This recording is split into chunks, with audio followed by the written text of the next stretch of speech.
Ausente do plenário. Deputado Marcon. Marcon. Ausente do plenário. Deputado Luiz Couto, do PT da Paraíba.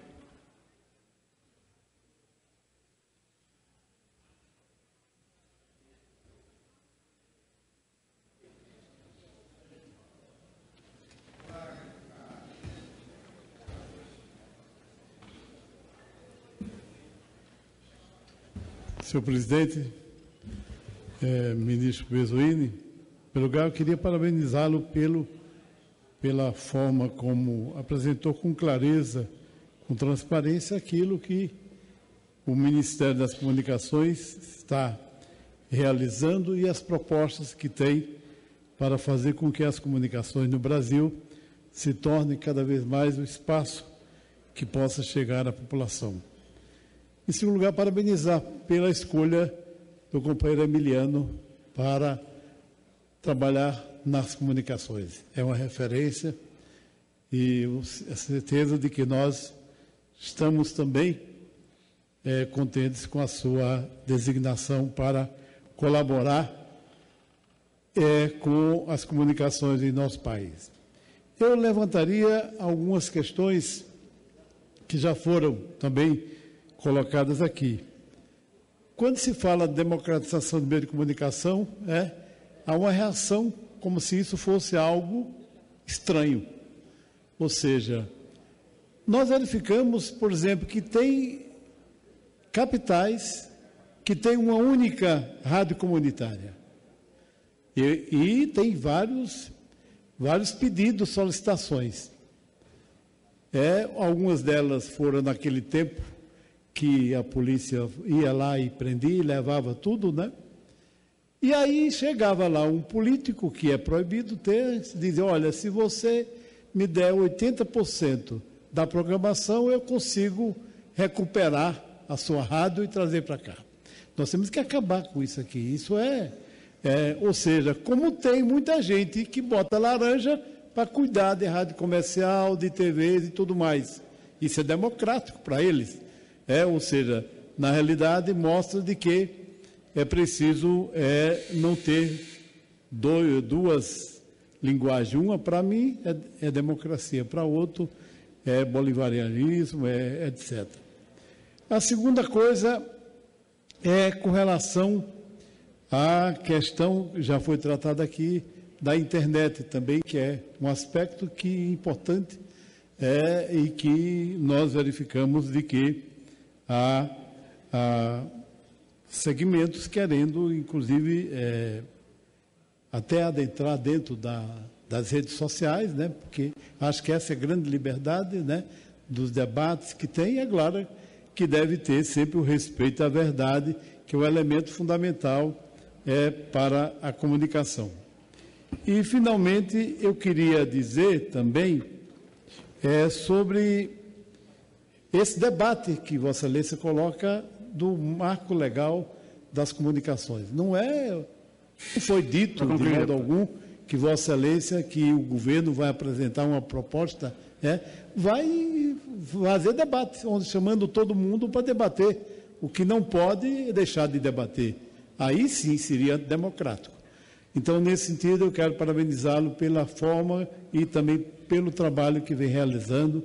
Vossa Excelência sempre é chamado em vários ministérios, já esteve no Ministério do Trabalho, da Previdência, ou seja, sempre quando tem algo importante que é para deslanchar, Vossa Excelência é chamado. Parabéns.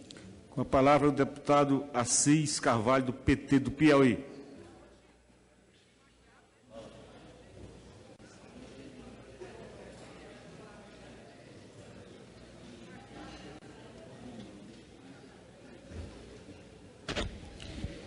Senhor presidente, nobre ministro, sempre é uma grande alegria ter esse grande ministro aqui, esse parlamentar, que fez um grande trabalho aqui e continua trabalhando pelo Brasil.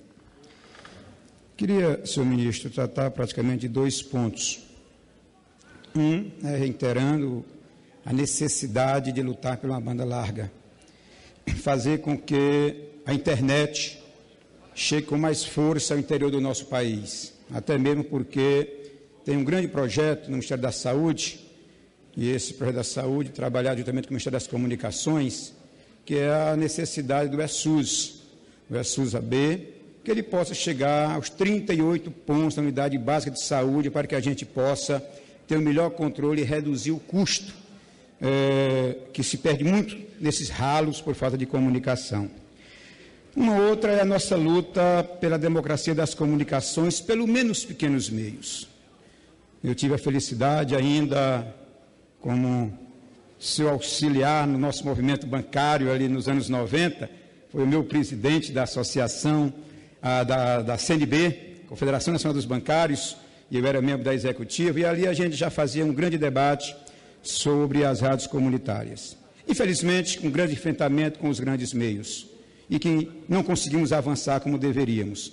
Iniciamos, portanto, senhor ministro, pensando numa alternativa de trabalharmos a questão de uma lei que permita que o cidadão lá das comunidades interioranas possa ter uma rádio que possa se sustentar. Claro que todos nós somos contra as rádios picaretárias, aquelas rádios que usam o nome de comunitária, mas que tem qualquer coisa menos comunitária. O que nós queremos que seja realmente comunitária. Um outro ponto, senhor presidente, senhor ministro, que nós não podemos deixar de perder o foco, é a nossa luta pelo fortalecimento da democracia, e aqui nós tivemos o marco regulatório da internet. Nós defendemos a regulamentação e as agências reguladoras da energia elétrica, das telecomunicações, mas quando se fala num marco regulatório das comunicações, vem alguém aqui e diz que a gente quer exatamente defender, amordaçar a palavra, coisas parecidas. Agora, veja só, 5 famílias do Brasil dizendo que marco regulatório, que quer democratizar as comunicações, nós queremos exatamente caçar a palavra, porque 5 famílias poderosas se utilizam desse artifício e, coincidentemente, senhor ministro, aqueles que tiveram na ditadura, dando sustentação à ditadura, vêm agora dizer que são defensores da democracia. Então, quem enganar quem? Chamar, só para concluir, senhor presidente. Podemos chamar aqui do clube da mentira. Porque o clube da mentira, ele tem uma teimosia de chamar todo mundo de mentiroso. Fulano é mentiroso, fulano mente. Mas é exatamente este clube da mentira que acredita no velho conceito nazista de Goebbels, de Hitler, que você pega uma mentira e fica repetindo ela tantas quantas vezes até esta mentira se transformar numa verdade. E é isso que a gente não pode permitir, e eu sei como democrata que Vossa Excelência que está lutando, dialogando, sabe fazer esse bom debate. Nós vamos avançar para que a gente possa, se Deus quiser, nesse nosso governo, contribuir com a democratização dos meios de comunicação. Portanto, senhor ministro, conte conosco, estamos aqui para fazer o bom debate e acreditamos na possibilidade que a sociedade possa acessar também os meios de comunicação deste país. Concedo a palavra ao deputado Altineu, do PR do Rio de Janeiro.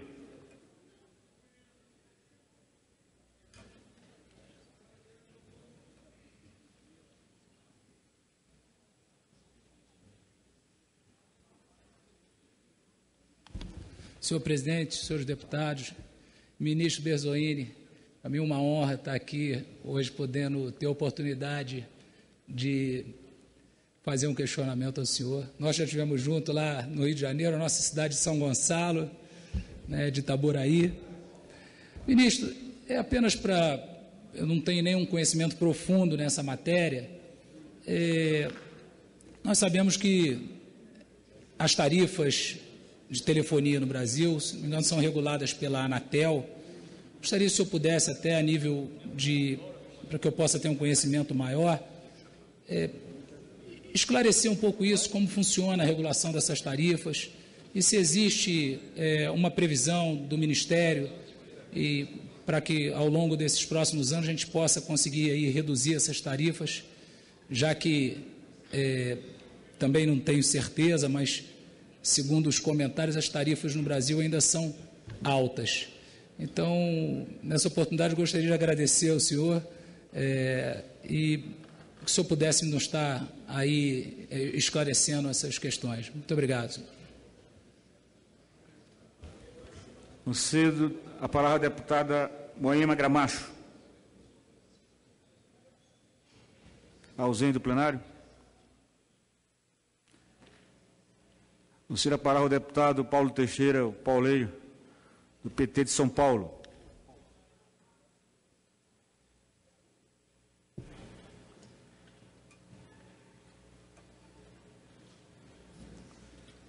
Presidente, senhores e senhoras deputadas e todos que acompanham essa Comissão Geral da Câmara dos Deputados, ministro Ricardo Berzoini, é uma honra tê-lo aqui de volta. Vossa Excelência, que teve aqui o mandato de deputado federal e brilhou no debate nacional, nas proposições nacionais. Tive a honra de ser deputado com Vossa Excelência por 8 anos, é uma honra tê-lo aqui de volta. Cumprimento os deputados da situação e cumprimento os deputados da oposição também. Estou vendo ali o deputado José Carlos Aleluia presente, ouvi a fala de Vossa Excelência e tenho comigo, senhor ministro, que a agenda do Ministério das Comunicações que Vossa Excelência colocou nesta tarde é uma agenda muito importante para a democracia brasileira. Por que é uma agenda importante para a democracia brasileira?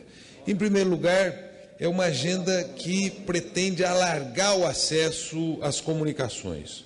No mundo de uma revolução tecnológica, de uma revolução na área de comunicação, é fundamental que cada dos 200 milhões de brasileiros possa ter acesso à internet, possa ter acesso à banda larga. E esse que é um país continental, nós que temos por obrigação da nossa função que viajar pelo país, a gente sente que em alguns lugares a banda larga existe, a comunicação da internet é forte, e em outros lugares a banda larga não existe e a comunicação da internet é fraca.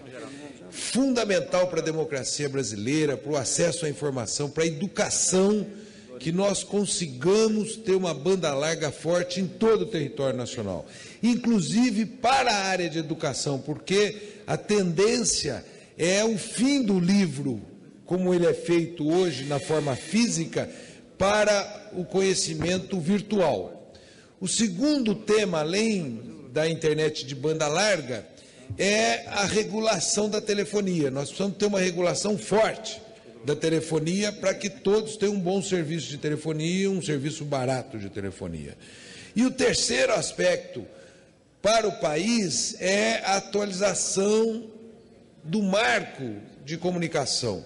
Ele é de 63, se eu não me engano, e a comunicação sofreu uma série de mudanças, e é fundamental que nós tenhamos um novo marco da regulação das comunicações, que creio que seja uma pauta mais adiante. E é por isso que eu quero saudar essa Comissão Geral e dizer, ministro Berzoini, que Vossa Excelência pode contar com esse Parlamento no pleito, nos debates e no programa que Vossa Excelência irá conduzir à frente do Ministério das Comunicações da presidente Rousseff. Muito obrigado. Com a palavra, o deputado JHC.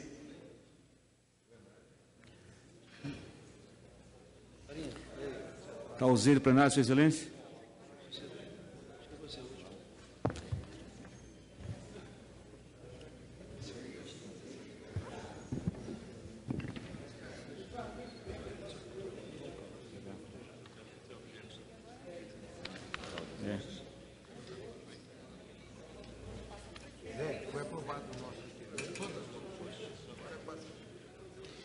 Senhor presidente, eu gostaria que fosse considerado o tempo de liderança, o requerimento se encontra na mesa.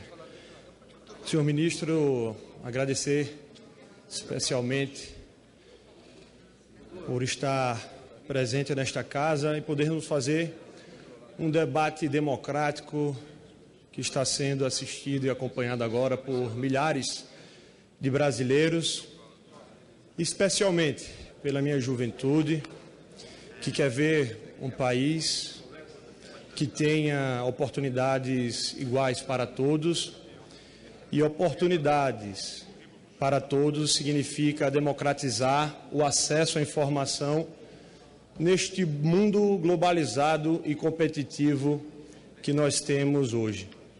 Eu tive a honra, e desde já agradecer a alguns parlamentares que também subscreveram e aprovaram também o meu requerimento para a criação de uma subcomissão de Ciência, Tecnologia e Comunicação que irá tratar dos assuntos relacionados ao Nordeste brasileiro. Nós temos uma defasagem muito grande em relação às outras regiões, a outros grandes centros do país. E quando nós falamos em apenas 30% dos lares do Nordeste ter acesso à internet, significa dizer que o Nordeste parece um ponto fora da curva.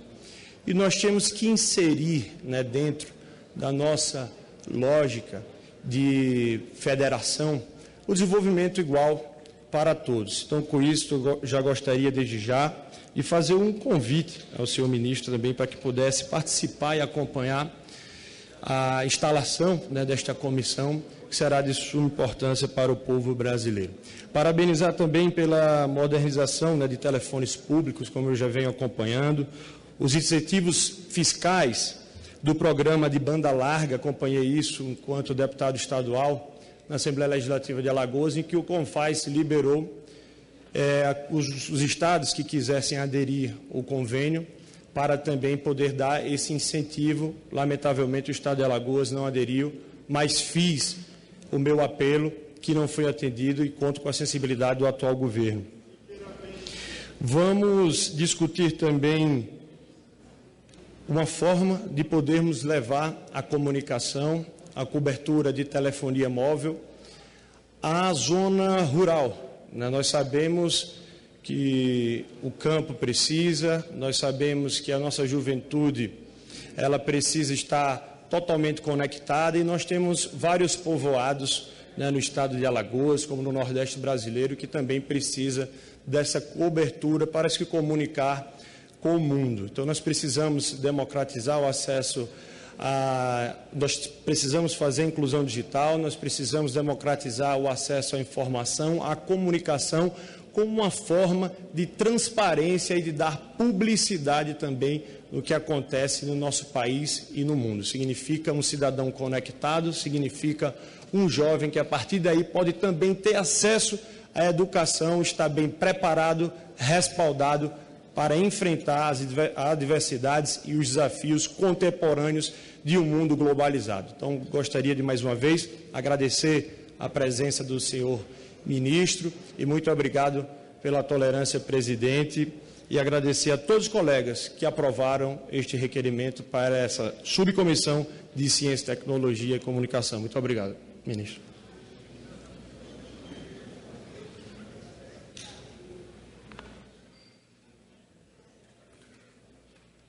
Concedo a palavra à deputada professora Dorinha.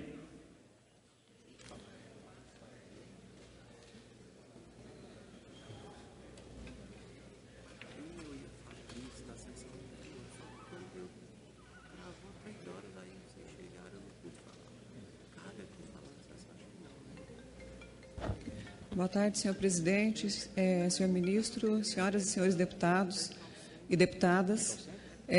Eu fui secretária de Educação do Tocantins por quase 10 anos, presidente do Conselho Nacional de Secretários, e a minha pergunta ela se refere ao FUST. O FUST que foi criado em 2000 com um objetivo extremamente interessante, que tem muito a ver com toda a política, inclusive apresentada pelo ministro, em relação ao atendimento das pequenas cidades, o acesso e a melhoria do serviço nas escolas, bibliotecas, postos de saúde. Infelizmente, o FUST nunca saiu do papel. No ano de 2014, tinha uma previsão de 6 bilhões em termos de orçamento, que totalmente contingenciado. Isso não é uma história recente, ele nunca, ou seja, desde que foi criado. Eu tenho aqui vários colegas aí secretários, inclusive o nosso presidente, Ságuas. Nós colocamos o apelido do FUST de FRUST, pela expectativa. Hoje, a realidade das escolas já melhoraram muito, mas nós temos ainda um parque de equipamentos sucateados, as instalações são ruins, o acesso à banda larga, tudo isso que nós conhecemos. Há cerca de uns 10 dias, nós estivemos numa reunião de trabalho, inclusive com o então ministro da Educação, e um dos desafios colocados para o grupo foi que o Brasil pudesse fazer um investimento forte nessa questão da banda larga para as escolas, por tudo que representa em relação à melhoria da qualidade do ensino. Então, eu gostaria de que o ministro pudesse colocar.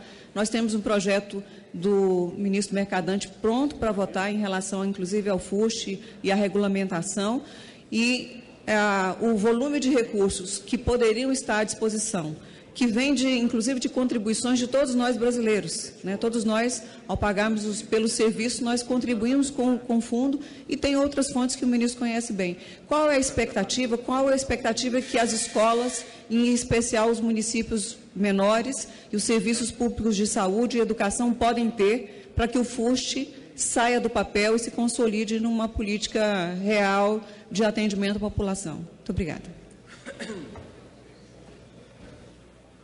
Conceder a palavra ao deputado Luiz Carlos Reis, do PP do Rio Grande do Sul.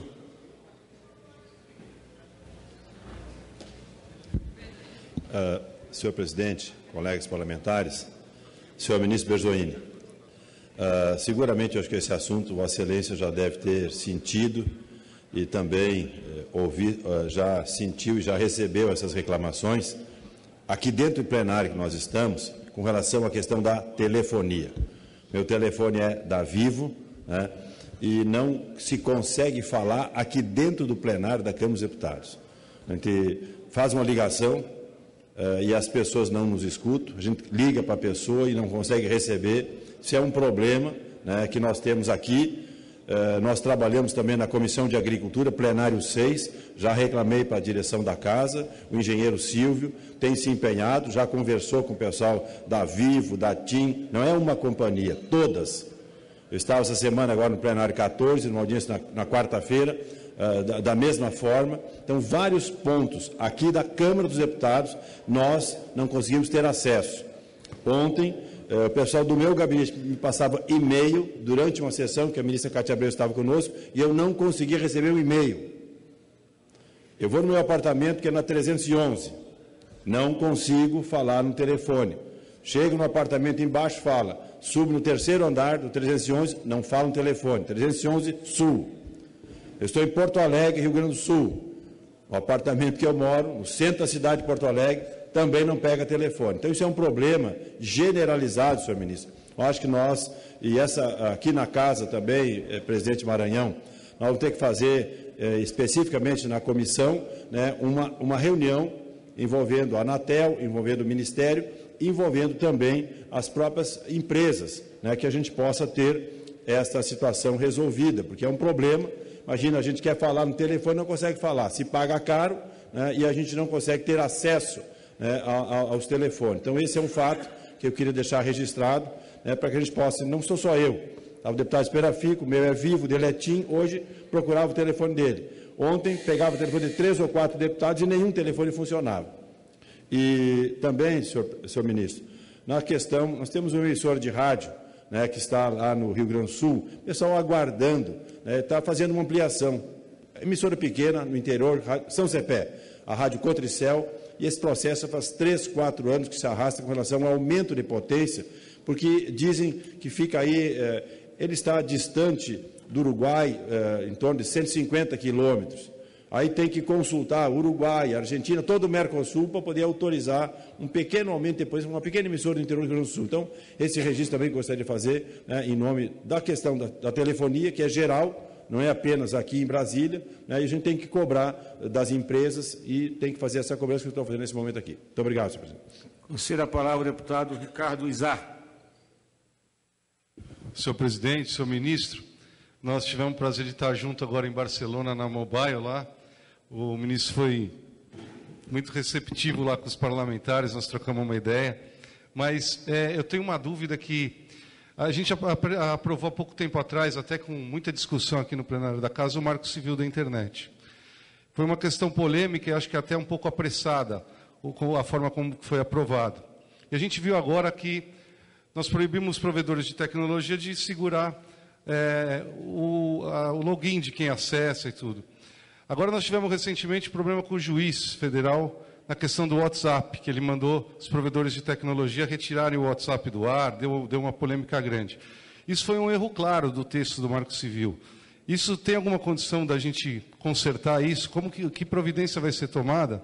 E outro ponto que foi muito importante também no Marco Civil, que não foi debatido devidamente aqui na casa, foi a questão do parental control. O parental control, antes, ele ficava disponibilizado pelas provedoras de tecnologia. Então, todo usuário de internet já recebia automaticamente o parental control, isso servia também para as TVs a cabo. Hoje, isso não é mais disponibilizado por causa do Marco Civil.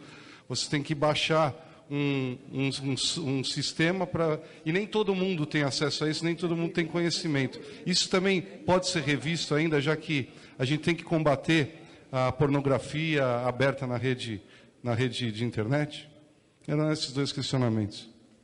Conselho da palavra o deputado Beto Rosado, PP do Rio Grande do Norte.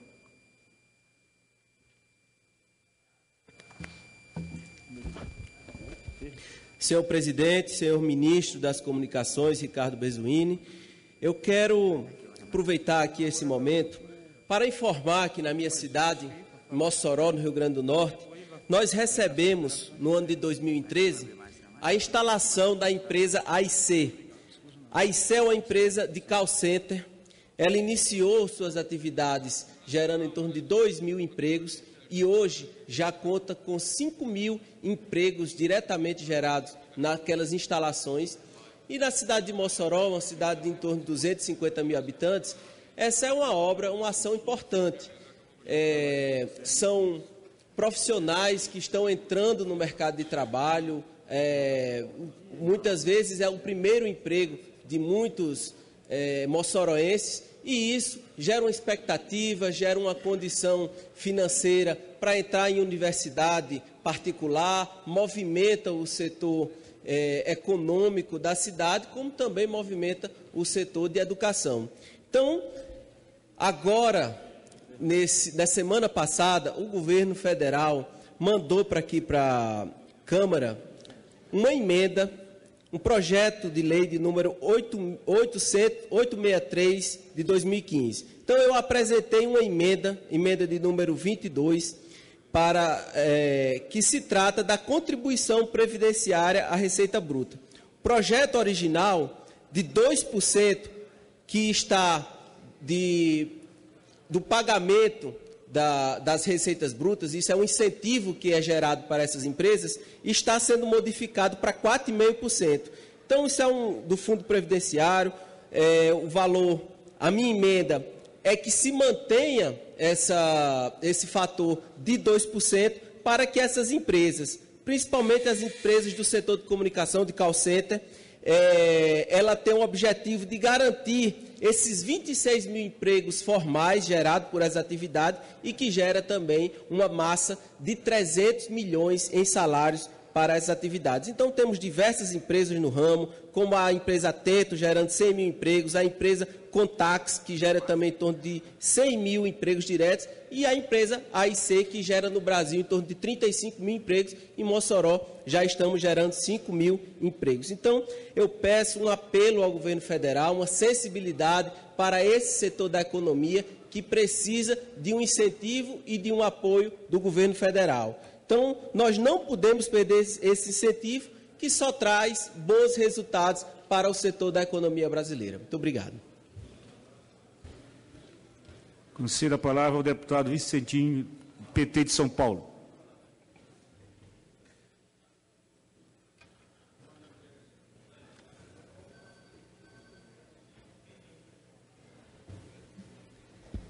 Senhor presidente, senhoras e senhores deputados, estimado ministro, companheiro Ricardo Berzoini, em nome de quem saúdo o nosso Emiliano José, o nosso colega também deputado e hoje secretário nacional desse ministério.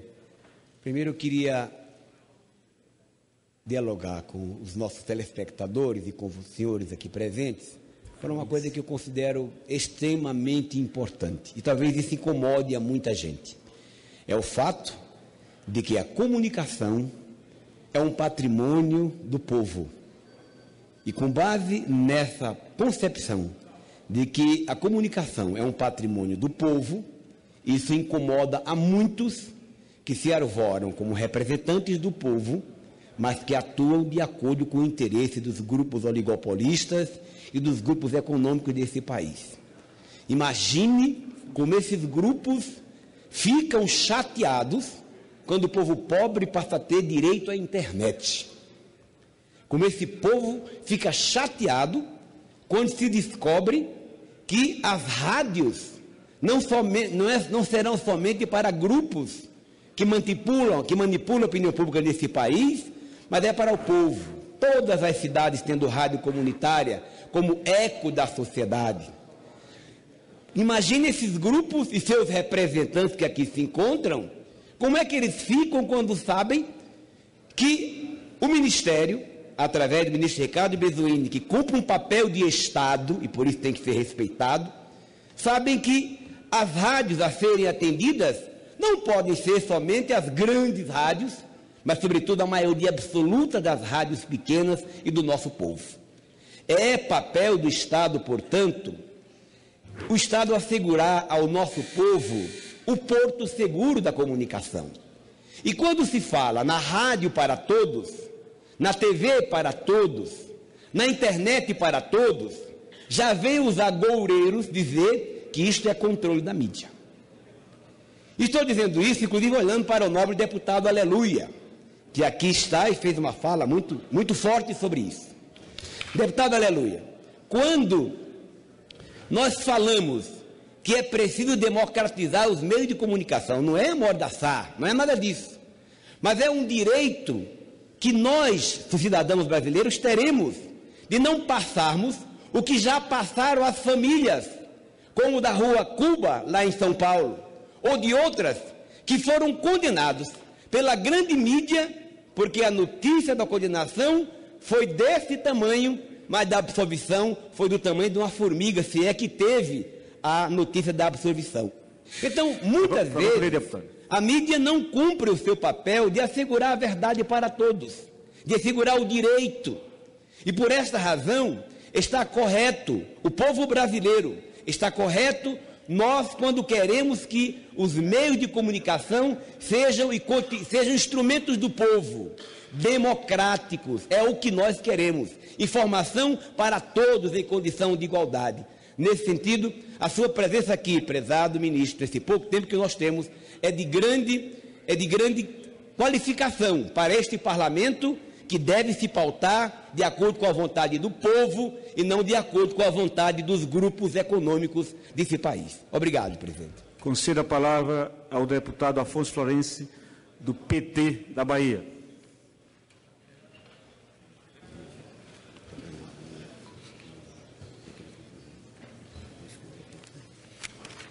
Senhor presidente, senhoras e senhores parlamentares, demais presentes nessa sessão, muito rapidamente saudar o ministro Bezoini, parabenizá-lo pelo trabalho, toda a sua trajetória, registrar que concluímos agora a sessão da CPI da Petrobras, com o depoimento da ex-presidenta Graça Foster, com bastante sucesso no sentido de apresentação de argumentos, aversão, com inúmeras... Começamos às 9h30 da manhã e terminamos agora.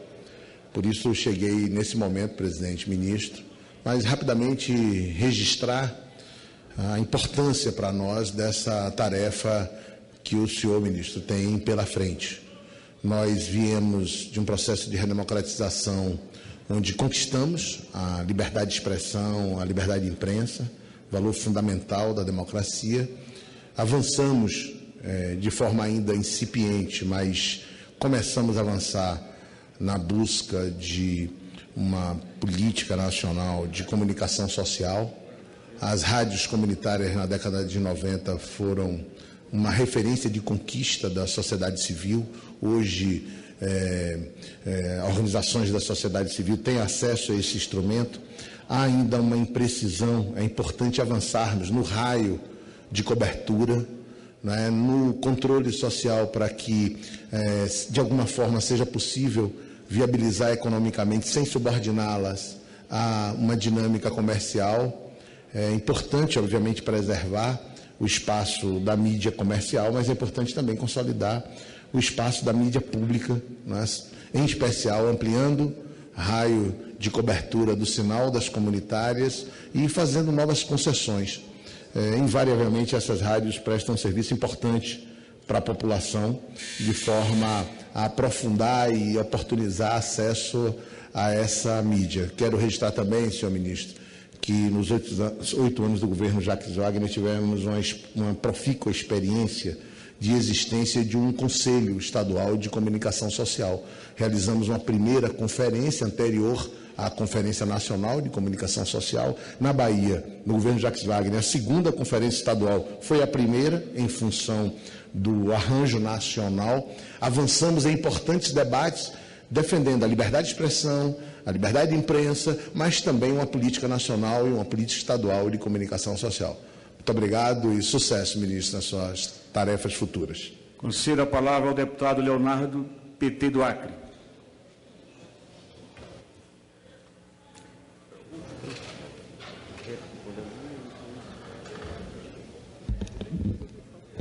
Bem, boa tarde ao ministro Berzoini, companheiro Berzoini. Também dizer da satisfação de estar nesse momento aqui, nesse debate tão importante a respeito da comunicação.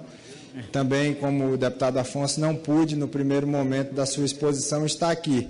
Mas também gostaria de contribuir, também fazer algumas perguntas que considero relevantes, relacionadas a esse direito constitucional fundamental, que é o direito de todo e qualquer cidadão brasileiro à comunicação. E acredito que, num projeto que queira radicalizar a democracia, que queira ampliar a perspectiva dos direitos, o direito à comunicação é um direito fundamental, um direito de grande relevância para o povo do nosso país. Infelizmente, o que a gente vê é que esse direito está concentrado, embora a gente tenha as novas mídias que colaboram de maneira significativa para que as pessoas tenham acesso à informação, tenham acesso, inclusive, a informações diferentes, por exemplo, daquilo que a gente vê nos meios de comunicação e possam, assim, fazer seu juízo sobre determinadas informações que muitas vezes são colocadas de maneira tendenciosa.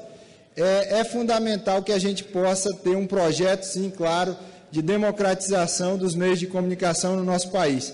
E é isso que a gente quer. Ninguém quer que a liberdade de expressão ela acabe no nosso país. Ninguém quer censurar órgãos de comunicação. Pelo contrário, a gente quer que a liberdade de expressão ela possa se ramificar em todos os segmentos da sociedade. É nesse sentido que é a minha fala.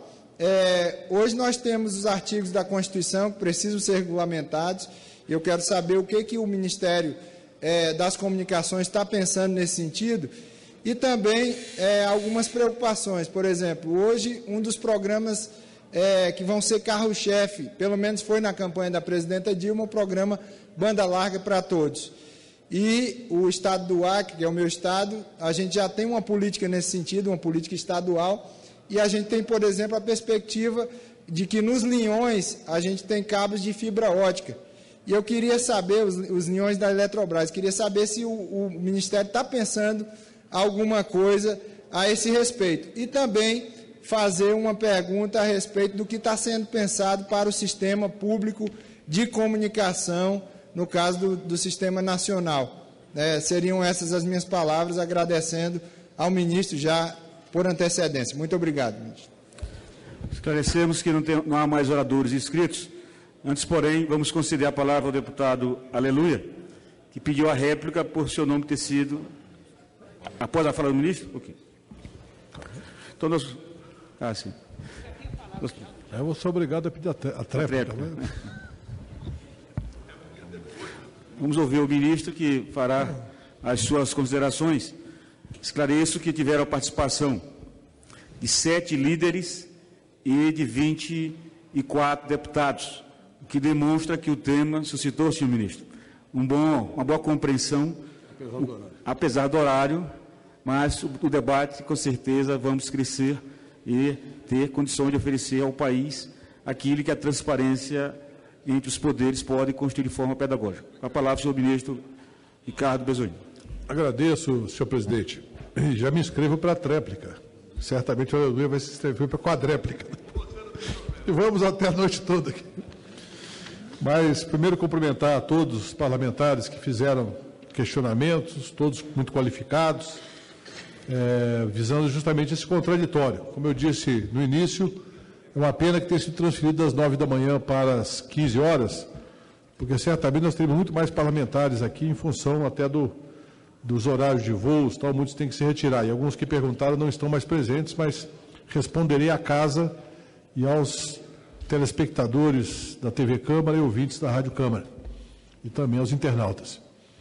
Primeiro, responder ao meu contemporâneo, Aleluia, tivemos a convivência, ele como deputado de situação e eu como oposição, e depois invertemos, sempre muito firmes e calorosos no debate, mas sempre respeitosamente. Até porque eu acho que o contraditório no parlamento tem que ser feito assim. Ninguém tem que abrir mão das suas ideias, da veemência, mas sempre muito respeitosamente. Eu até acho que ele foi bastante suave hoje aqui. Já não é a mesma Aleluia que eu conhecia há 10 anos atrás. Mas certamente na réplica será. Mas quero dizer, deputado Aleluia, em relação às suas colocações. Primeiro eu quero dizer que eu sou ministro de um governo multipartidário. Não é um governo de um partido só. Tenho que produzir políticas e propostas que levem em conta essa heterogeneidade política e programática e ideológica da base do governo. No entanto, o governo tem um programa para o qual foi eleito. E não há, em nenhum momento do nosso programa de governo, qualquer referência a controle da mídia. Vossa Excelência sabe disso. Agora, há uma discussão que eu acho que ela é saudável para a democracia, e melhor ainda feita sem que o governo apresente uma proposta previamente, que é qual é o papel social dos meios de comunicação numa sociedade democrática, uma democracia que se constrói a cada momento, que tem idas e vindas, tem retrocessos, tem avanços, e que, evidentemente, com o avanço tecnológico, se torna ainda mais relevante. Porque o atual modelo de negócio da comunicação, ele está em profunda mutação. E nós não queremos discutir apenas aquilo que muitos acham que é controle de mídia, até porque isso, na minha opinião, é vedado pela Constituição.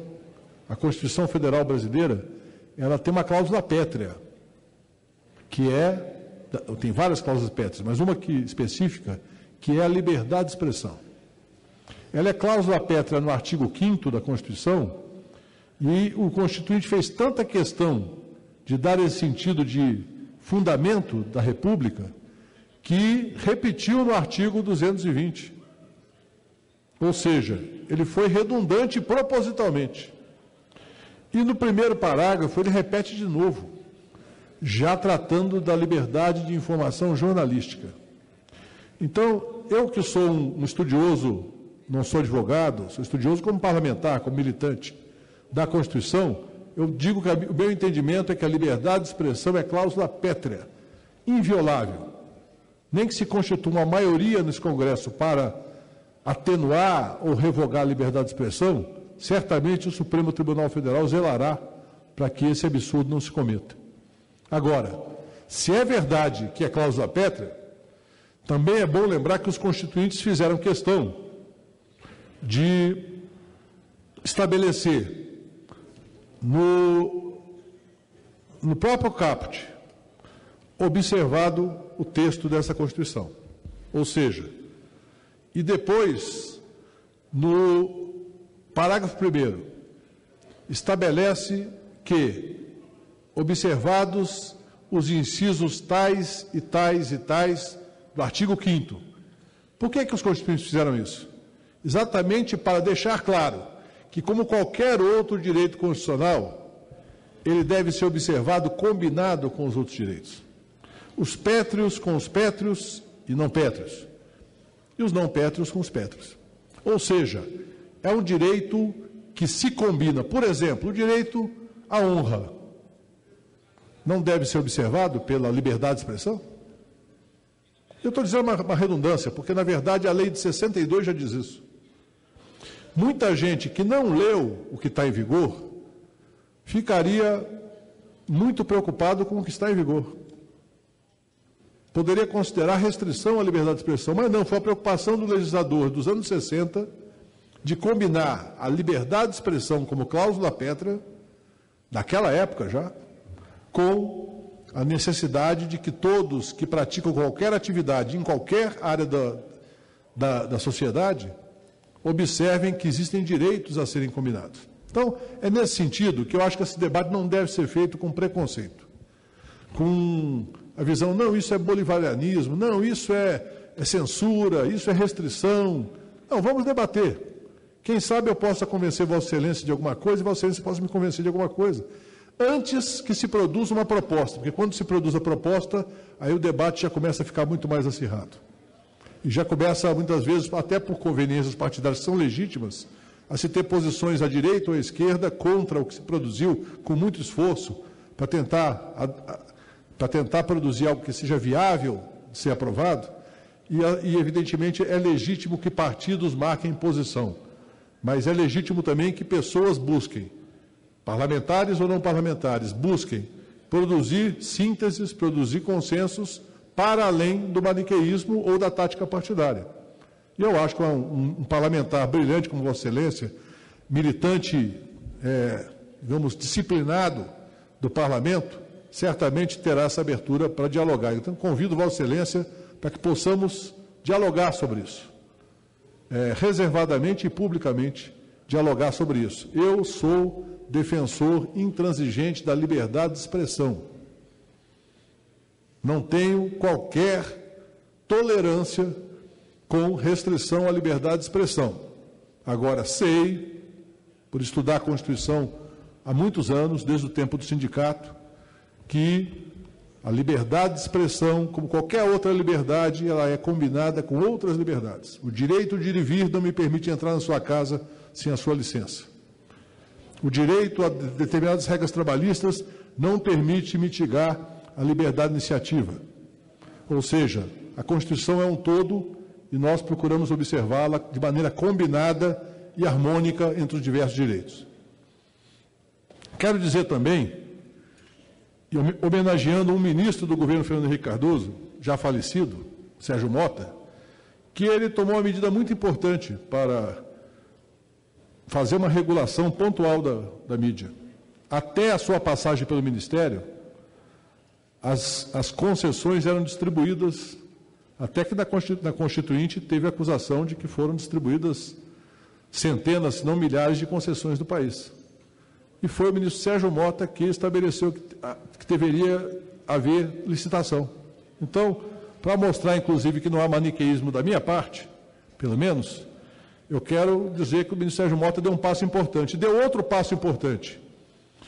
Na gestão dele, posteriormente na gestão do Mendonça de Barros, se produziu um anteprojeto de lei de comunicação eletrônica de massa, que seria chamado, se eu reproduzisse o mesmo texto, tirando o nome do ministro Sérgio Mota do Mendonça de Barros e colocando o meu nome ou o nome de alguém do meu partido, talvez alguém chamasse de bolivariano, mas que já previa algumas regras importantes para o tratamento dessa matéria. Então, eu, pessoalmente, estou totalmente desarmado para fazer esse debate.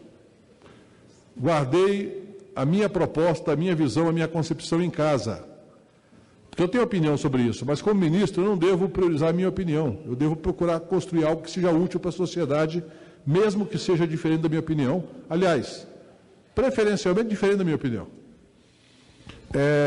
Então, quero dizer que estou aberto ao diálogo com o seu partido, com a oposição, com a base, porque na base tem muita opinião diferente também, viu? O senhor sabe disso.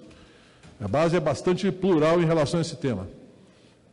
Segundo, sobre a questão do Postales, Vossa Excelência conhece a minha militância como defensor dos fundos de pensão e dos seus associados. Quero dizer o seguinte: constituímos no Brasil uma estrutura fiscalizatória importante, que é a Previc. Mas isso não exime essas entidades de direito privado do controle de outras instâncias do Estado. Então, a Polícia Federal tem obrigação, se provocada, o Ministério Público tem obrigação, e eu disse anteontem à imprensa que se alguém cometeu qualquer ilegalidade ou mesmo irregularidade diante das normas do Conselho de Gestão da Previdência Complementar. Vai responder por isso. Vai responder por isso. E eu não tenho qualquer transigência com má gestão de recursos dos trabalhadores. Quem gere de maneira equivocada, sequer ilegal, equivocada, deve responder por isso. O arcabouço legislativo que nós produzimos em 2001, salvo engano, as leis complementares 108 e 109, são extremamente modernas, apesar de que possam ser atualizadas à luz do que aconteceu nesses anos. E elas prevêem claramente quais são as responsabilidades, não só de ilegalidade, mas também de erro de gestão, que não tenha ferido a lei, mas tenha provocado danos aos trabalhadores. A Previc acompanha para e passo. Ora, se alguém, inclusive da Previc, falhou, responda por isso. Não há qualquer tolerância por parte do nosso governo e da minha parte como ministro que tem o Correio sob a sua responsabilidade, com qualquer mau uso do dinheiro público, nesse caso um dinheiro que é privado, mas é dos trabalhadores. Portanto, a direção do Postales vai responder por isso. A atual direção, a meu juízo, está fazendo um trabalho de saneamento, mas também, se houver juízo melhor que o meu, será também responsabilizado.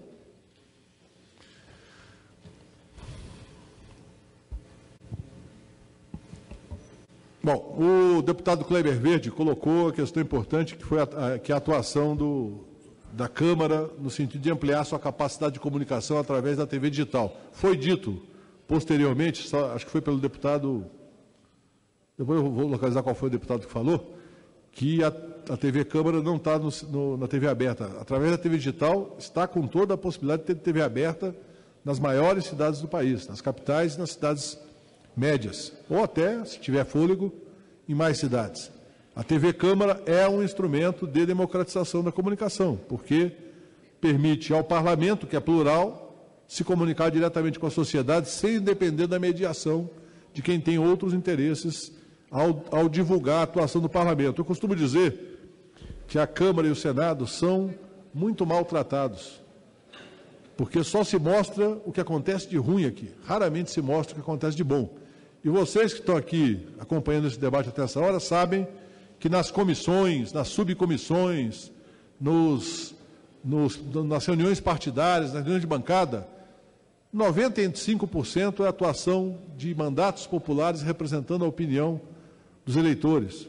Agora, tem gente, aqui como em qualquer lugar do Brasil e do mundo, tem gente boa e tem gente não tão boa. Em qualquer lugar é assim. Agora, lamentavelmente, muitas vezes a divulgação que se faz é a divulgação dos desvios, das ilegalidades, como se o parlamento fosse isso. O parlamento não é isso. Eu tenho muito orgulho de dizer, ao contrário de ver que pessoas às vezes ficam constrangidas, eu tenho muito orgulho de dizer, fui deputado por 16 anos e tenho orgulho de ter sido deputado, de ter convivido com gente de diferentes opiniões, mas que tem uma atuação voltada para a ética e a responsabilidade política. Celso Russomano fez um elogio que eu agradeço e digo que é uma luta difícil, nós vamos ter que continuar lutando. Vocês sabem que no desenho da privatização do setor de telecomunicações, o serviço móvel não é um serviço público, é um serviço privado. Não é tarifa, é preço. Embora a Anatel tenha poderes para fazer determinadas normatizações, ela tem que ser, digamos, cautelosa juridicamente, porque a contestação judicial ela é uma possibilidade efetiva. Então, é sempre melhor buscar um acordo com as operadoras do que buscar uma normatização direta que pode ser contestada tanto nessa casa quanto no Poder Judiciário. O Cibá fez uma colocação muito precisa e inteligente sobre a relação da educação com a conexão. Eu quero dizer que se nós achamos que o Brasil tem que ser uma pátria educadora, essa pátria só será educadora quando for muito conectada, com banda muito larga, para que conteúdos de vídeo e áudio possam ser disseminados democraticamente para a formação democrática e a formação política cidadã do nosso povo. O ensino à distância é um instrumento extraordinário que tem um potencial fantástico, especialmente para as regiões isoladas do país. Mas ele só é possível se tiver banda, e banda muito larga, para não ser simplesmente uma tentativa de ensino à distância, mas ser um ensino à distância efetivamente. Sem falar que o ensino à distância, combinado com o ensino presencial, ele tem um papel impulsionador. A telemedicina é algo extremamente relevante para melhorar a qualidade do sistema público de saúde. O telediagnóstico economiza muito para o país e para o sistema público de saúde e democratiza o diagnóstico de alta complexidade para as regiões onde não é possível ter presente um profissional de alta complexidade, porque são regiões mais isoladas, onde é difícil reter um profissional com essas características. Mas você pode ter o telediagnóstico à distância. E assim por diante, em todas as áreas humanas, a internet banda larga é a revolução no acesso a conteúdo, acesso à informação. Foi dito aqui, acho que pelo Chico Alencar, que tem muita porcaria. É claro, cabe a gente separar o joio do trigo e buscar, sempre que houver essa poluição com ilegalidade, exigir que se cumpra a lei, que se punam os ilegais. O companheiro Paulão fez uma fala também muito positiva. O Sandro levantou a questão da carga tributária. Eu quero repetir. A carga tributária de telecomunicação é algo a ser tratado com destaque. Mas eu acho que se nós não tratarmos do problema do ICMS, que não é imposto federal, e eu quero dizer que falo isso com imenso respeito aos 26 governadores de Estado e ao governador do Distrito Federal. Mas se nós não tivermos coragem de retomar o trabalho feito lá em 99 e 2000, pela comissão presidida pelo Germano Rigoto, da qual eu fui membro junto com outras pessoas que ajudaram muito na articulação política. Nós éramos oposição e ajudamos a articular uma proposta de consenso com a situação, em 99, 2000 e 2001.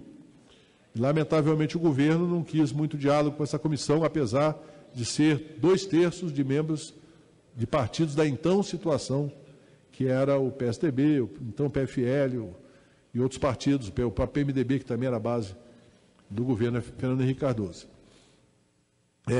Essa carga tributária, ela não está presente na telecomunicação só, ela está presente em todos os serviços e produtos, por conta de um sistema tributário que concentra, como eu disse anteriormente, na produção, no trabalho e no consumo, ao invés de concentrar naquilo que é realmente a tributação nos Estados Unidos. Eu não estou falando de tributação, diria algum opositor, digamos, centrado nesse tema, não estou falando do sistema tributário da Venezuela, ou da Bolívia, ou do Equador.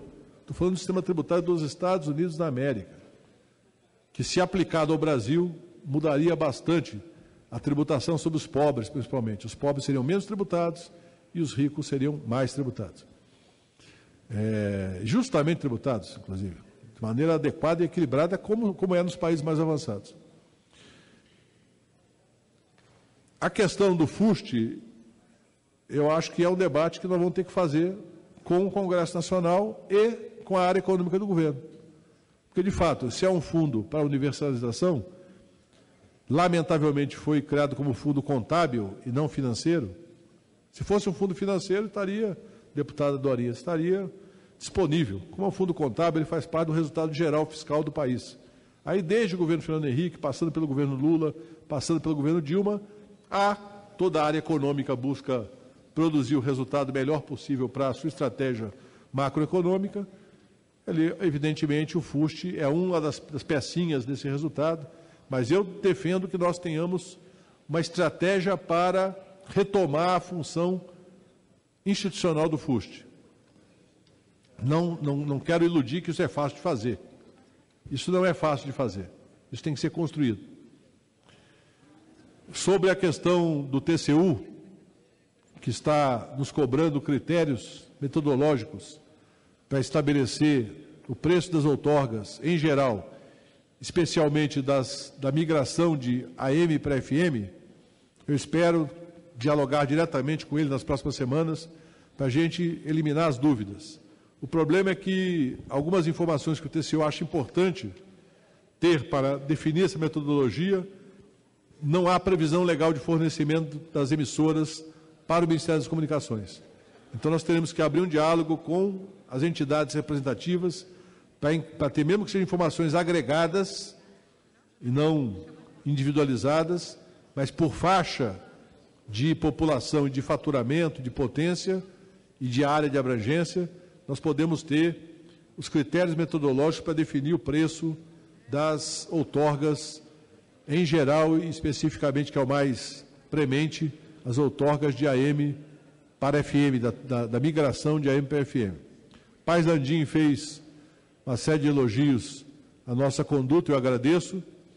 Chico Alencar colocou uma questão que eu já falei anteriormente, respondi na primeira fala ao deputado Aleluia, mas que eu acho que é importante reafirmar que nós devemos lutar para que um bem público de altíssimo valor, chamado espectro eletromagnético, seja tratado da forma mais republicana possível. Ou melhor, seja tratado republicanamente, de maneira radicalizada, que seja radicalmente republicano o tratamento. Não é possível, isso tem a ver um pouco com a demora dos processos, não é possível, e eu recebo com muito carinho parlamentares me pedindo para olhar os processos, e eu digo para eles, o ideal seria que vocês viessem tratar comigo de outros assuntos. Porque esse assunto devia ser uma rotina, uma coisa que anda sem ninguém precisar, olha, dá uma olhadinha para mim e tal, que eu também já fui lá no ministro Hélio Costa, no ministro Paulo Bernardo, como parlamentar, encaminhar pleitos, mas na verdade tem que andar naturalmente, tem que ser um processo republicano, totalmente transparente. Esse é o desejo desse trabalho que eu pretendo encaminhar esse ano, da desburocratização, para que nós possamos ter um processo mais racional e onde não haja nenhuma influência política ou econômica interferindo nas concessões. Acho que para isso o Congresso Nacional tem um papel fundamental, que é, se a gente precisar mudar alguma coisa na lei, vocês poderem entender como uma mudança para dar total equilíbrio e direito de acesso ao direito de ser radiodifusor por um critério efetivamente democrático, e não por critérios outros que muitas vezes influenciam, porque a comunicação influencia na política, a política influencia na comunicação, as doações de campanha influenciam também na comunicação e assim por diante, e a vida se torna muito menos transparente, e aqueles que nós representamos, quer dizer, vocês representam porque hoje eu estou sem mandato, portanto eu represento somente os votos do Poder Executivo. Aqueles que os mandatos representam, certamente se sentirão muito mais seguros e confiantes na democracia, se nós tivermos critérios absolutamente transparentes e democráticos para a concessão de radiodifusão no Brasil. Espero ter o apoio desta Casa, porque não é um tema partidário e nem ideológico, é um tema de fundo da democracia e do respeito à Constituição. Sobre a democratização da internet, caro Chico Alencar, na verdade, a melhor forma de democratizar a internet é você assegurar infraestrutura e realizar, através de um ente público, como a Telebrás, uma política de colocar acesso barato onde não tem acesso barato. A internet, a gente deveria desejar que fosse gratuita, mas nem a água é gratuita, que é mais essencial à sobrevivência. Nós cobramos as instituições que fazem o provimento de água nas cidades, nos estados, cobram tarifas. Evidentemente, tem tarifa social, tem política de preços, de tarifas progressivas, mas a internet também tem que ser algo que a gente combine, uma gratuidade, onde é possível praticar gratuidade, com políticas públicas, e preços razoáveis, com qualidade decente, aonde não é possível. Essa é a democratização máxima.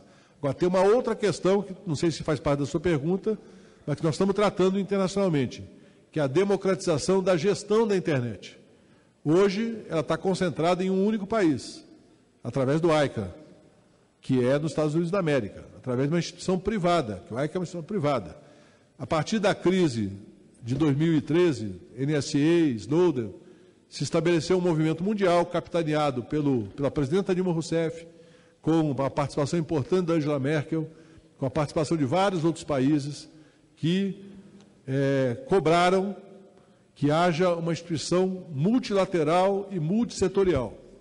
ou seja, uma instituição internacional e que não seja só estatal, que tenha a participação da sociedade civil, como no Brasil nós temos a gestão da internet com participação da sociedade civil. Não é uma participação formal, não. Uma participação na direção do processo, com participação também do governo, porque o governo tem responsabilidades e atribuições nisso.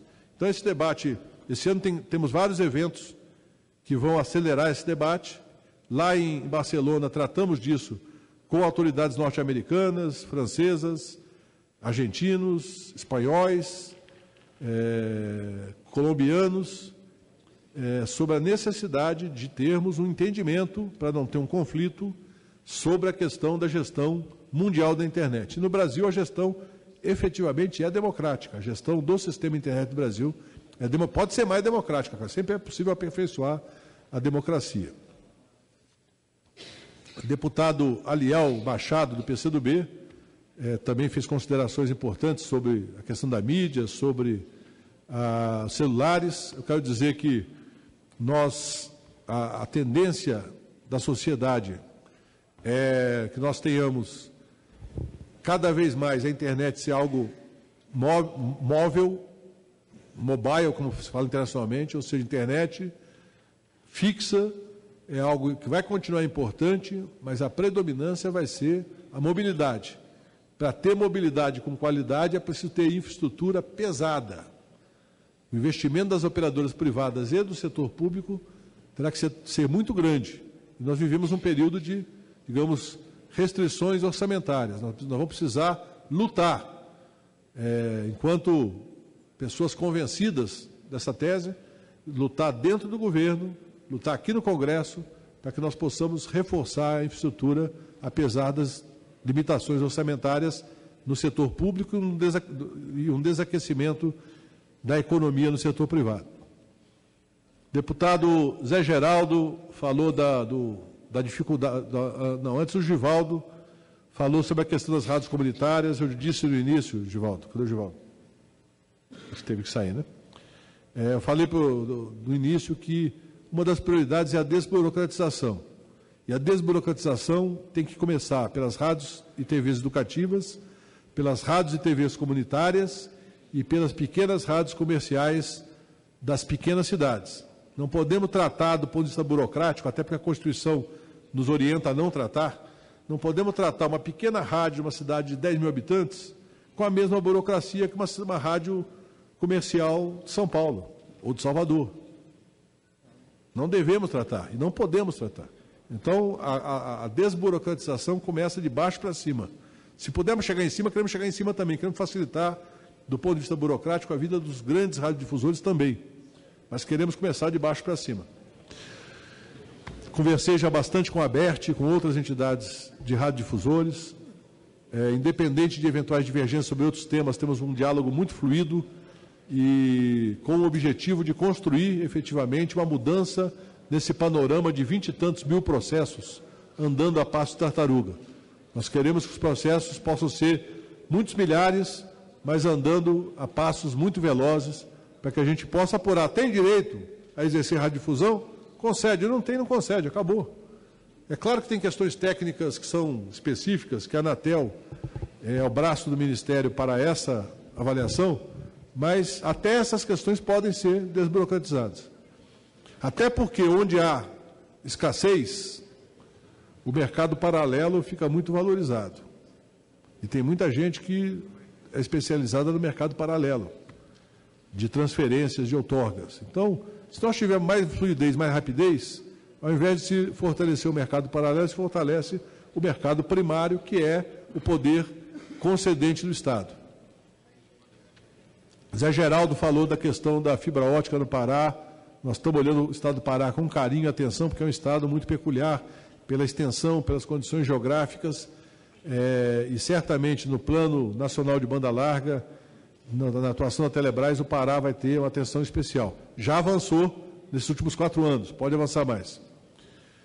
Luiz Couto, do PT, também fez uma série de considerações positivas sobre a atuação do Ministério. Eu sempre recebo os elogios com alegria, mas com muita reserva, porque eu prefiro, às vezes, que a gente tenha atenção da crítica, que a gente fica mais disposto a acordar ainda mais cedo no dia seguinte e trabalhar mais duro.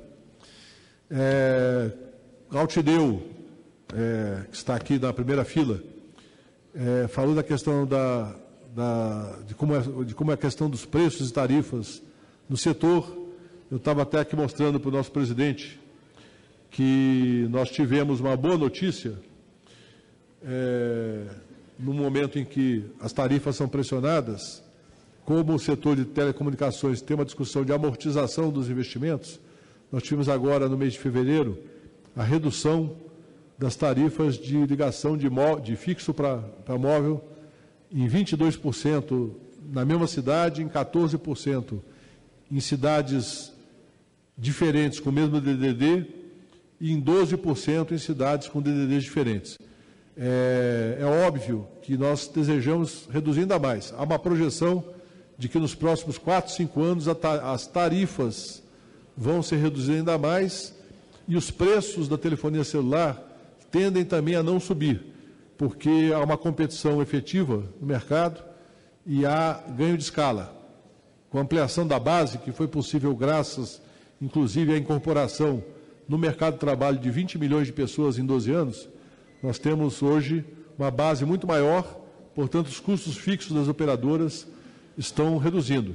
E há uma certa conglomeração do setor. Por exemplo, a Vivo comprou o controle da GVT, a Telefônica comprou o controle da GVT. Algumas outras empresas também se juntaram. Por exemplo, as empresas do grupo Embratel, Claro, NET, que é o mesmo controlador, estão juntando a operação numa única operação.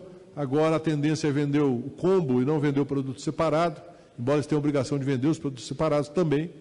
Então, vou juntar a operação. Então, há ganhos de escala e há sinergias administrativas que estão propiciando redução de custos, e há um setor de capital intensivo e um setor de margens nem sempre tão folgadas, mas de alto investimento.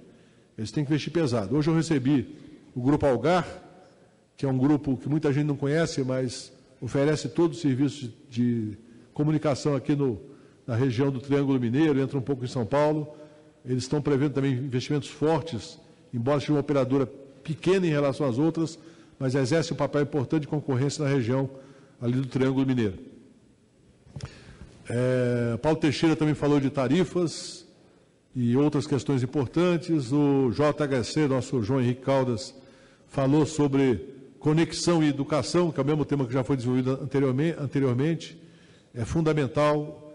E a Dorinha Seabra cobrou não apenas a questão do FUST, mas até cobrou o FUST por conta da questão das escolas. Eu apresentei aqui, viu, deputada, no início da minha apresentação, que a meta do governo é ter todas as escolas urbanas e rurais conectadas com banda larga. No PGMU anterior, a obrigação que foi dada para as concessionárias foi fazer a interligação com 1 mega.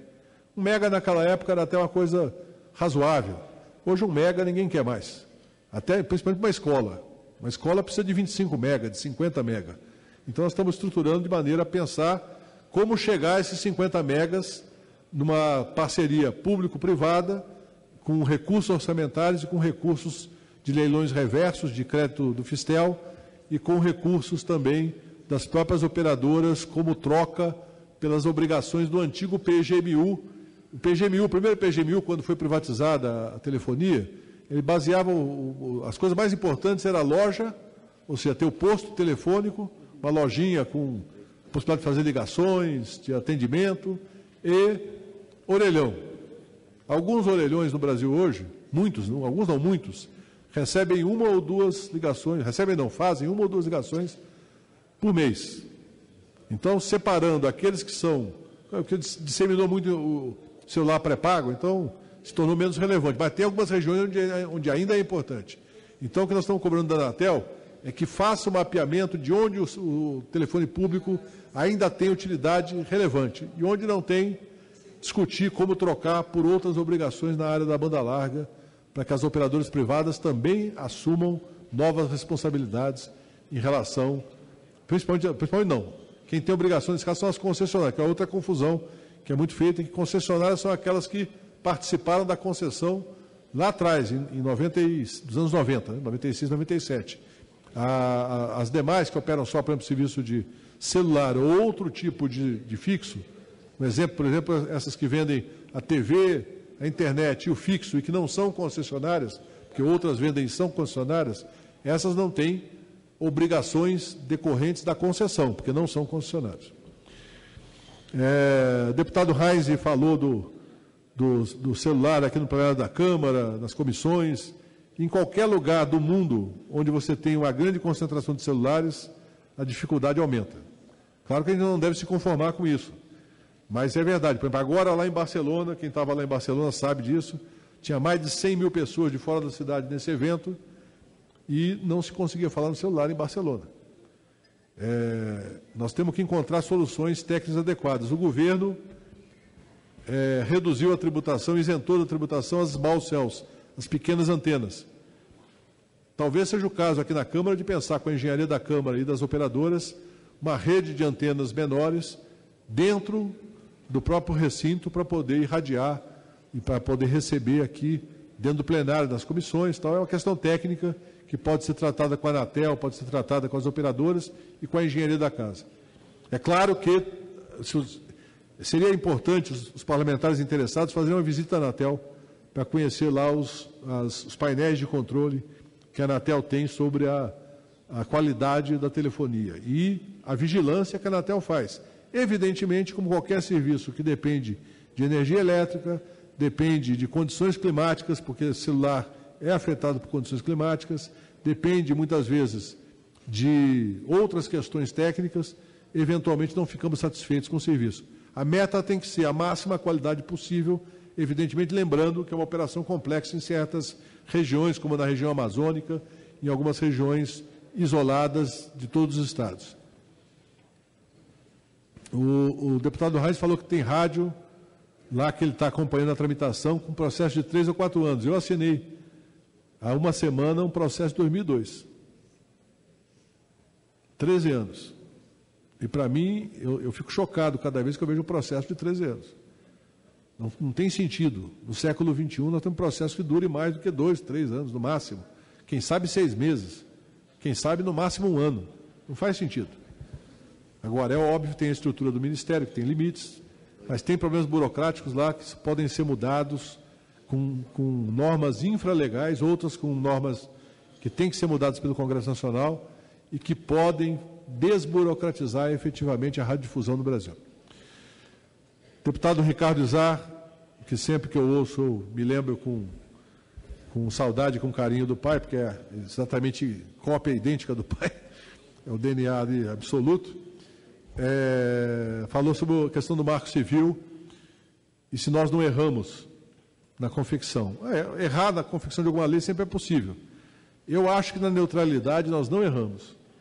Agora, está aberta a consulta do Ministério da Justiça para regulamentar a neutralidade, que foi o acordo feito nesse plenário, que seria votado pela importância desse instrumento, mas que a regulamentação seria feita a posteriori pelo Poder Executivo. E o Poder Executivo, por não querer assumir essa responsabilidade sozinho, ou seja, por querer democratizar essa responsabilidade sem fugir da responsabilidade, ele abriu uma consulta pública. Estivemos presentes no lançamento da consulta, eu, o ministro Zé Eduardo Cardoso, o ministro Aldo, o ministro Juca Ferreira, para que a sociedade participe. Então, na questão que o senhor citou, sobre o caso do juiz do Piauí, o problema não era de neutralidade, o problema ali era de jurisdição, porque o WhatsApp alegou que não é jurisdicionado do Brasil, que, portanto, não poderia fornecer as informações que o juiz pediu. E o juiz, a meu ver, até para dar para fazer um chamamento ao debate, ele tomou a decisão para suspender o WhatsApp no Brasil todo. A decisão, digamos, quase política, que eu acho que não é injurídica, não, ela também é jurídica. Ela chama atenção para o seguinte, fala assim, olha, que história é essa de uma empresa que atua, que virou um instrumento de comunicação importante no Brasil e que afeta, inclusive, a rentabilidade dos operadores, por que não? Porque criou uma comunicação não tarifada, não cobrada, que é contra nós. Mas, evidentemente, tem que pensar o modelo de negócio como um todo. E o WhatsApp disse, não, eu não tenho operação no Brasil direta. Minha operação no Brasil é via rede. Eu não tenho responsabilidade com a justiça brasileira.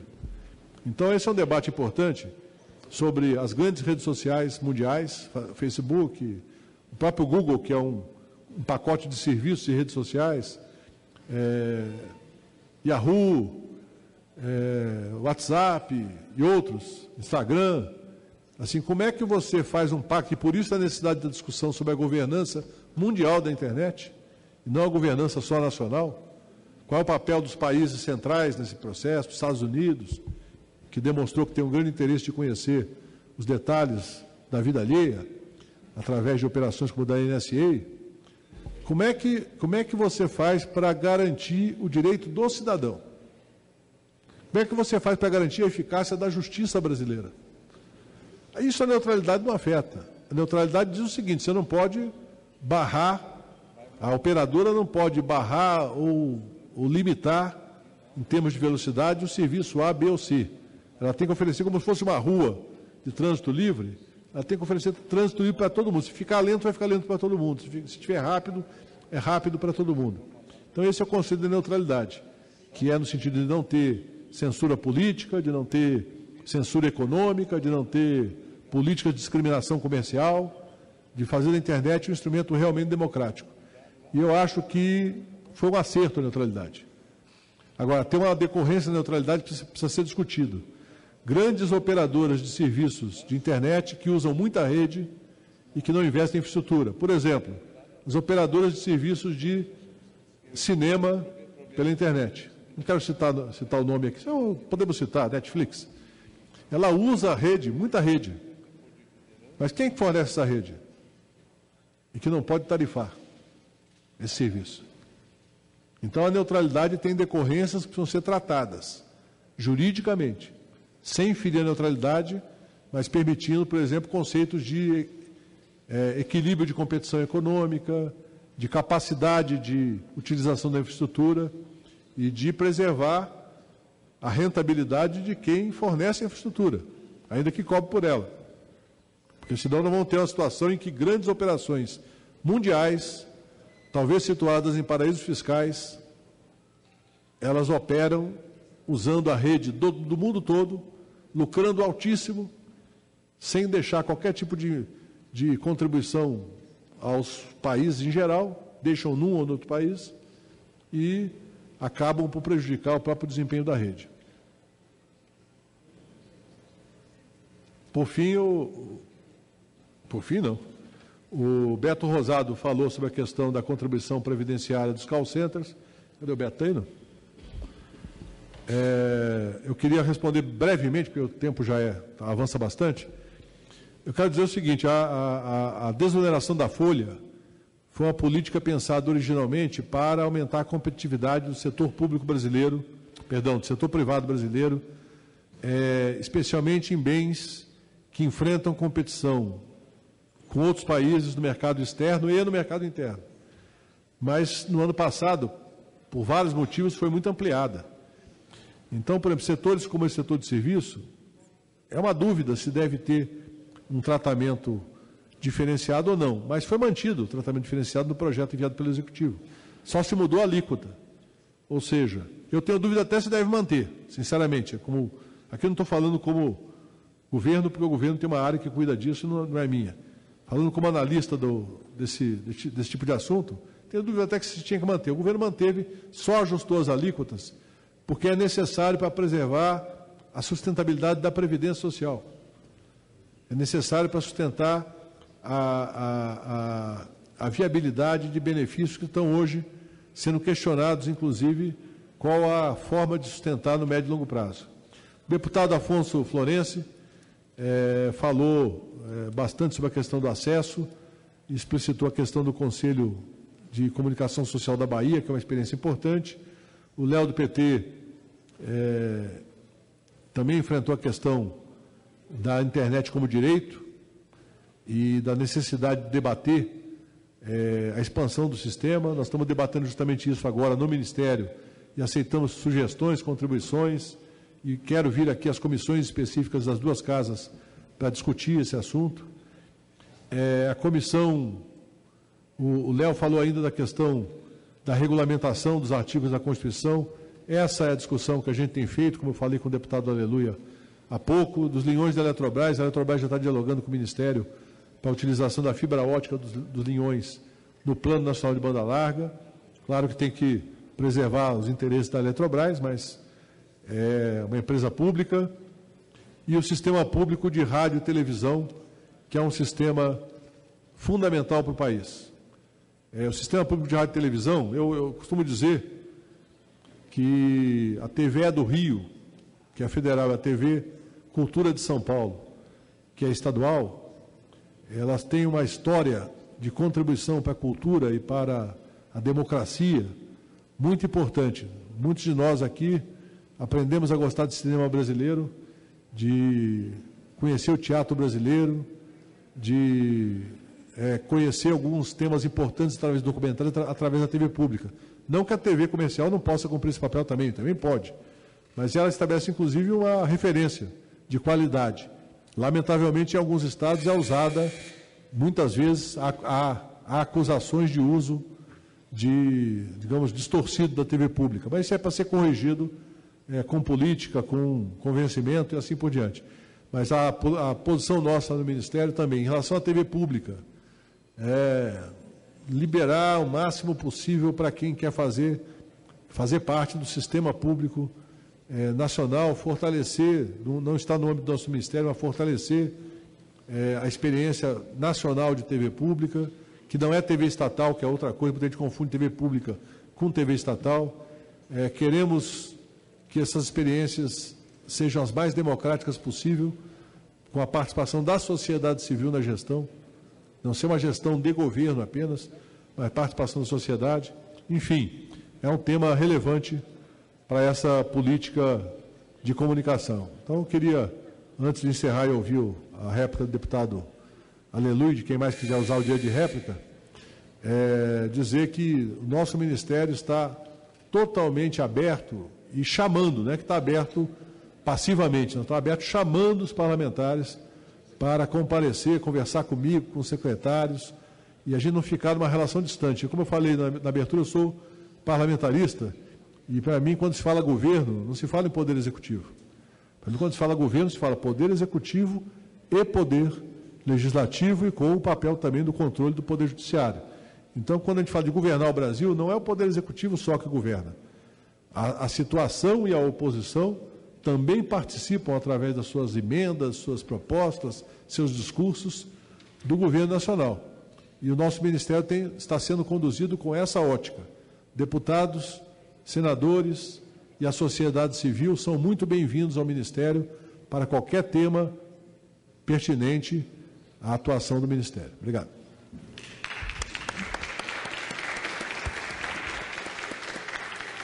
Esta sessão iniciou-se às 15 horas e, de forma regimental, ela será encerrada às 19 horas. Mas nós vamos abrir a réplica. Deputado Luiz Carlos Aleluia, com a palavra. José Aleluia. Senhor presidente, senhor ministro, a sua passagem pelo parlamento, além da sua longa vida sindical, lhe deu uma maturidade que faz com que eu tenha que fazer uma réplica com muito cuidado para que Vossa Excelência não tenha necessidade de fazer a tréplica.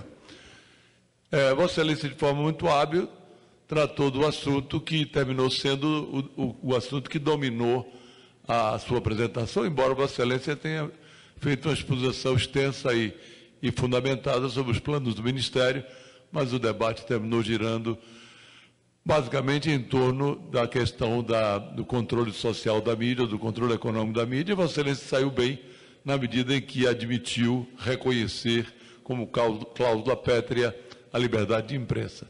E mais prudente ainda ao dizer que não era o ministro do seu partido, e sim o ministro do governo, que tem uma composição que vai da extrema-direita até a extrema-esquerda, portanto, não teria como ser um ministro assumindo a posição exclusiva de um partido que, na minha opinião, tem uma posição equivocada, expressa por vários dos seus membros, inclusive pelo seu presidente. Portanto, nesse particular, eu fico satisfeito com a postura de Vossa Excelência como ministro de Estado e, portanto, não tenho que voltar a atacar esse assunto. Outro ponto que Vossa Excelência mostra muita habilidade foi ter tratado de forma muito rápida a questão do escândalo do Postales. Mas eu sou obrigado a voltar a esse assunto, não para incomodar Vossa Excelência, mas para pedir a Vossa Excelência.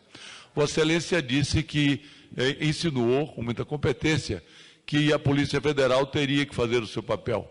Eu pediria que Vossa Excelência, como responsável pelo Ministério ao qual está subordinado os Correios, portanto, uma pessoa a quem o presidente e a diretoria dos Correios se reporta, determine que o Correios solicite à Polícia Federal e ao Ministério Público que abram investigação sobre esse escândalo ocorrido de desvio. Vossa Excelência sabe que os números, eu estou aqui com a matéria do jornalista Casado, os números são assustadores. Assustadores. Um país que consegue investir pela União cerca de 30 bilhões por ano, tem um rombo de mais de 5 bilhões em uma fundação que em 2007 tinha sido equilibrado, Vossa Excelência sabe disso, no governo do presidente Lula, para que tivesse o plano de benefício, o plano de benefício definido, estava desequilibrado, e foi feito um pagamento por nós, pelos usuários dos Correios, pelo povo brasileiro, para equilibrar. E nesse intervalo de tempo, essa diretoria conseguiu dilapidar uma quantidade de dinheiro monstruosa. Então, peço a Vossa Excelência que, como ministro de Estado, determine a diretoria da empresa que solicite à Polícia Federal e ao Ministério Público que abra investigação em torno desse escândalo que, evidentemente, Vossa Excelência não tem responsabilidade, porque foi para o Ministério agora, mas agora tem a responsabilidade, sim, de apurar. Muito obrigado, ministro. Então, só para brevemente só esclarecer ao deputado que a Previc, que é a Superintendência de Fiscalização dos Fundos de Pensão, dos Fundos de Previdência Complementar, ela já está com uma apuração bastante avançada em relação a isso, e a partir dessa apuração, evidentemente, fica mais fácil qualquer trabalho do outro nível de autoridade pública. Tanto o Ministério Público pode agir a qualquer momento, Vossa Excelência pode provocar isso, mas eu sugeriria que Vossa Excelência fizesse uma visita com sua bancada à Previc para pedir as informações cabíveis sobre esse caso, porque, como eu disse, o governo da presidenta Dilma não tem qualquer tolerância com episódios dessa natureza. E, certamente, eu conheço a fundo essa matéria, por ser militante que defendo os trabalhadores nessa questão, eu tenho certeza que é possível identificar, caso por caso, o que aconteceu, o que não aconteceu, porque são investimentos em ativos do mercado financeiro. Eu costumo dizer que, se gestor fosse dessa área, aplicaria em títulos do Tesouro em ações de grandes empresas públicas e privadas, jamais nesse tipo de fundos. Mas eu sei que muitos fundos de previdência complementar preferem esse tipo de fundo, fundo de cota, fundo de debenture, que muitas vezes não tem a devida credibilidade, e quem aplica tem que responder por isso. Não pode se eximir da responsabilidade. Presidente, por favor, um minuto. Inclusive, senhor ministro, nós íamos já fazer uma comunicação, mas já pelo adiantar da hora, e como estava encerrando a sessão, e coincidentemente encerramos com o mesmo assunto. Hoje nós conseguimos as mais do que necessárias assinaturas para criarmos, senhor ministro, a frente parlamentar em defesa e pelo fortalecimento dos fundos de pensão. Então nós acreditamos sim que é possível fazer um trabalho transparente, que é possível nós modernizarmos também a nossa legislação e dar mais transparência.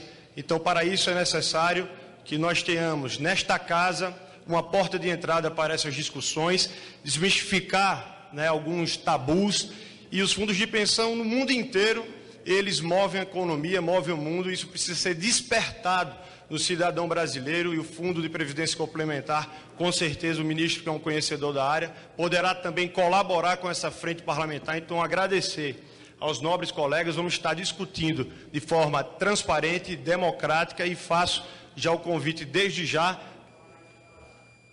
concluir, senhor presidente, para nós podermos dar continuidade a este trabalho e, assim, desta maneira, desenvolver um trabalho profícuo para que os contribuintes, para quem colabora, para quem está gerindo, se sinta protegido e para aquele que esteja contribuindo, ele tenha um retorno da sua melhor qualidade. Então, senhor presidente, agradeço desde já pela oportunidade de deixar registrado e agradecer aos nobres parlamentares por nós estarmos criando aqui a Frente Parlamentar pelo fortalecimento dos fundos de pensão no país. Muito obrigado. Uma rápida, senhor presidente, senhores e senhoras deputados. Ministro, não tive a oportunidade de acompanhar plenamente essa reunião da Comissão Geral, mas quero, ao término desta sessão, desta reunião da Comissão Geral, fazer um registro em nome do sul da Bahia, dos trabalhadores e trabalhadoras daquela região, mas sobretudo da região do Cacau, da ida de Vossa Excelência na sexta-feira à cidade de Itabuna para inaugurar um call center que é extremamente importante para todos nós naquela região. Em nome da região do Cacau, da cidade de Ilhéus, da cidade de Itabuna, quero agradecer o esforço, a iniciativa de Vossa Excelência e do Ministério das Comunicações, que vai nos ajudar profundamente, não apenas na geração de novos postos de trabalho, mas a cumprir um papel fundamental no processo de comunicação. Portanto, parabenizá-lo pela iniciativa. Gostaria muito de estar presente ao evento, mas, lamentavelmente, nós temos um outro encontro já agendado. Para concluir, senhor presidente, desejo êxito a Vossa Excelência e a região, por certo, saberá reconhecer o ato e o gesto do Ministério das Comunicações. Muito obrigado, ministro. Deputado Espiridião, Sua Excelência tem 1 minuto para homenagear o nosso ministro pela sua... Eu ouvi agora que nós, no final da reunião, estamos chegando ao começo, não é assim? E eu também quero voltar a um ponto inicial. Quer dizer, eu acompanhei pelos meios de comunicação e gostaria de fazer 2 registros só. Primeiro, eu acho que essa pasta de imensa responsabilidade, no mundo atual principalmente, está confiada a uma pessoa que eu aprendi a respeitar, independente de eventuais divergências, né? O único nosso ponto de coincidência foi na reforma política, com ressalvas, né? Mas aprendi a conviver com um clima respeitoso, cordial, fraterno, eu diria até, apesar de eventuais divergências que são até estranhas à questão partidária. Segundo, eu queria lhe pedir que o senhor ouvisse o ex-presidente da Comissão de Justiça naquela questão que eu escutei o senhor mencionar, de não apenas na formalidade tratar da idoneidade do prestador de serviço, que é o concessionário do meio de comunicação. Vossa Excelência teve a oportunidade de debater isso como deputado, como presidente da Comissão de Justiça, e sabe do empenho pessoal que eu tive para que a gente chegasse a uma clareza tão cristalina quanto possível, quanto a idoneidade, quanto a ficha limpa de quem vai receber a concessão de um serviço público. Desejo sucesso e sou o seu torcedor, apesar de ontem ter torcido pelo Palmeiras. Só ontem. Um abraço, porque o Robinho é ex-jogador do Avaí. Exatamente. E eu, como palmeirense, hoje estou mais feliz do que em outros momentos. Eu sou corintiano. Eu sei disso.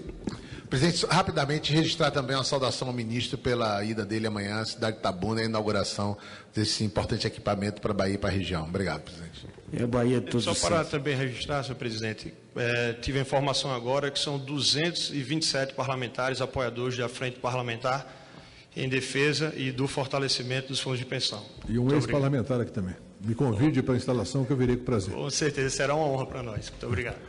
Só registrar para o deputado Espiridião a mim, cujo respeito é mútuo, que foi justamente lembrando da vossa intervenção que nós pensamos lá no Ministério já em como equacionar essa questão, porque de fato é um constrangimento para os membros da CCJ e da própria Comissão de Ciência e Tecnologia votar aquela lista de processos de maneira burocrática e protocolar. Ou a gente examina um por um, ou encontramos outra forma de apreciação que dê mais segurança para os parlamentares. Registro, inclusive, que Vossa Excelência passou a se abster de todas as votações como um gesto político de dizer não concordo com esse tipo de tramitação. E, em homenagem a essa preocupação e ao fato em si, né, que é relevante, estamos tratando disso para tentar superar essa questão.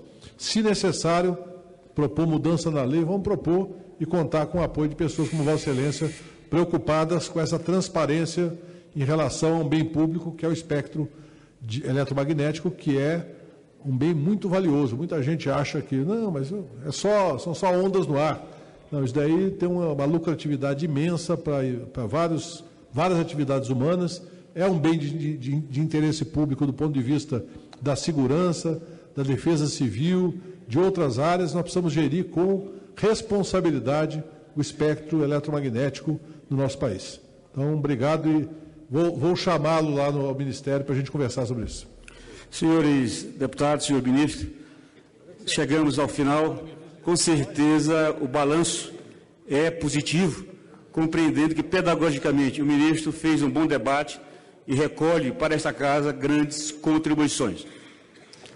Nada mais havendo a tratar, vou encerrar os trabalhos, antes convocando sessão não deliberativa de debates para amanhã, sexta-feira, 27 de março, às 9 horas.